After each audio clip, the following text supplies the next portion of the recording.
त्या हप्त्याची बहिणीनं तुम्ही सर्वजण वाट बघत होते ते 3,000 रुपये पडले. हो, पडले म्हणजे डायरेक्ट बँक खात्यामध्ये लाडक्या बहिणींच्या.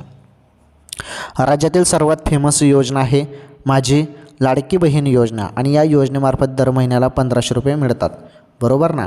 परंतु यावेळेस आता 3,000 रुपये मिळेल अशी आशा लागलेली आहे सर्वांना आणि कोणत्या क्षणी हप्ता जमा होईल.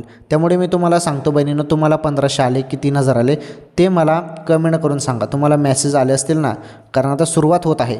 जरी तुम्हाला मेसेज आला लगेच मला कमेंट करून सांगा. ओके, कमेंट करा आणि सांगा की 1,500 आले की 3,000 आले, कारण कोणत्याही वेळी सांगता येत नाही आता हप्ता जमा होणार आहे. ओके, हप्ता जमा होणार, त्यामुळे तुम्ही सर्वांनी मोबाईलचे मेसेजकडे लक्ष द्या. ओके, तर ही होती महत्त्वाची अपडेट राज्यातील लाडक्या बहिणींसाठी. धन्यवाद.